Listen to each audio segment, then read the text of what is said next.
G. Hello, my name is Kevin. I am the Dapper Man. Today I'm going to be talking about a 1959 film that was produced and directed by William Castle. That movie is called The Tingler. The Tingler is a type of movie that is more of a gimmick type of movie. This is not a movie you would go in for seriousness. This is not a movie that you should take serious. This is actually a fun movie and something to be enjoyed with a group of people. Let's talk about William Castle first. William Castle was a type of director that was not a film director such as Billy Wilder or Alfred Hitchcock. He was more of a gimmick type of director. He was a showmanship. I can't even say that word. I don't know what's going on with me. Anyhow, he was the type of director that would just come and bring out some type of gimmick that would bring audience inside, and this will just make people want to watch this movie. Earlier of the year of February 17th, 1959, he would have a movie released called House on Haunted Hill. It also starred Vincent Price. During the movie, in certain segments, there will be a plastic skeleton that'll be hanging, and he will have it just going across, floating across the audiences. It was a load of fun until when the kids found out what was happening, they would bring in slingshots and try to shoot it down. This was a massive hit across the US, and naturally you would want this director to bring in another movie. So another movie came, and that was this movie right here, The Tingler. And since his gimmicks worked and it sold tickets, this movie came, and he came up with a new type of gimmick for this movie, and that was called Presetto. Certain theaters would wire random seats. These would usually be duct taped down against the seat or on the floor so that way no one would be tripping on them. And when the Scream segment came on screen, the electric shock will be switched on and people will be screaming through the random seats that had been electrically shocked.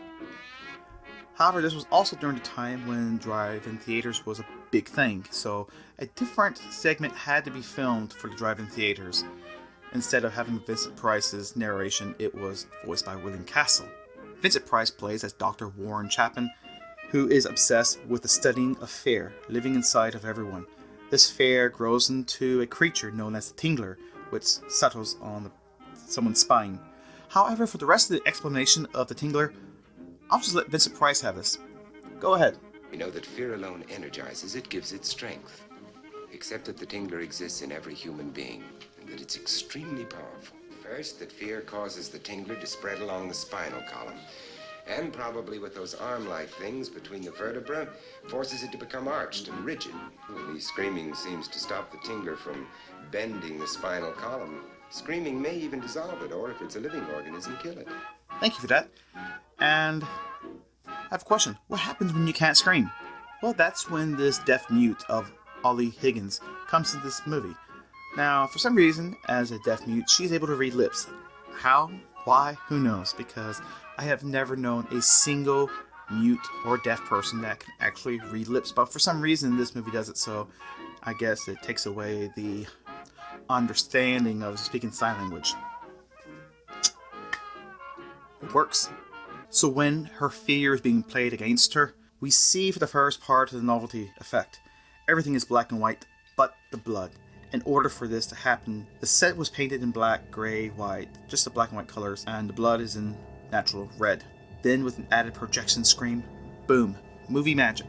After being frightened to death though, this is when the Tingler begins to take form, and after surgical removal is accidentally set loose at a movie theater, which is playing a 1922 silent picture, Tolerable David.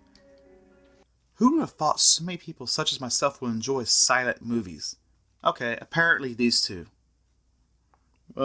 Maybe one of them actually. And here we see it in full form. The Tingler. It really is nothing more of a rubber giant-sized caterpillar, but that's the creature that was caused audience to scream, or more like the electric buzzers attached to their seats. This was also one of the first films to have the introduction of LSD into a film. It is the first film, because it was not illegal at its time. It was more of an experimental drug. And now, since then, we've got experimental movies because of it. The argumentative conversations that happens between Vincent Price and Patricia Cutts is actually fantastic. I love it. It has sharp wit, and it just flows so naturally. Patricia just plays a person that you just naturally cannot stand and you wish to hate because, well, she's not really a good person, so yeah, props to her. You can root around in them with your sharp little knives. There's a word for you. There's several for you.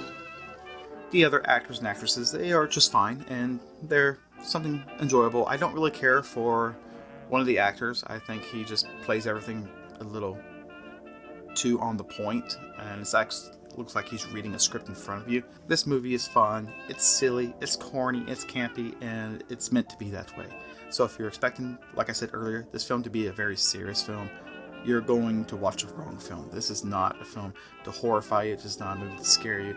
This is a movie to just sit around with a bunch of friends and family and enjoy it for what it is. And for 83 minutes, I'd say you get your time's worth, or your money's worth at least.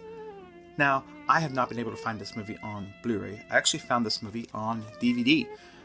I've had this so far since 2008, and I have never been able to find this movie since, so I am glad to actually own this copy.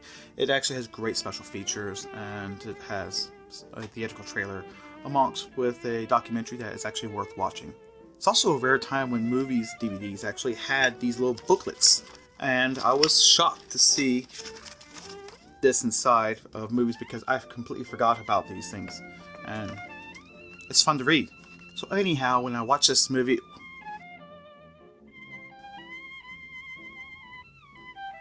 I swear I saw something. So anyhow, when I watched this movie, my first time was when I was a teenager, and I remember my mom talking about the movie because it was one of her favorite creature feature films that she would watch on the television a lot. And it actually, brings back memories when I just watched it again recently, and it's still just as fun. I think it's a lot more dumber now when I watch it than when I was a teenager. I'll probably enjoy it until the day I die, which hopefully won't be anytime soon.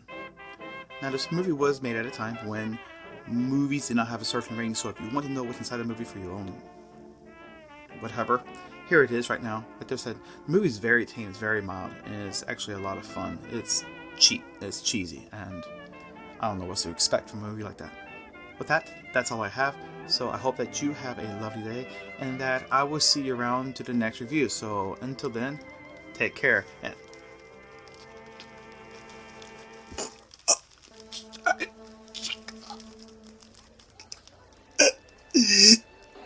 Ladies and gentlemen, please do not panic, but scream!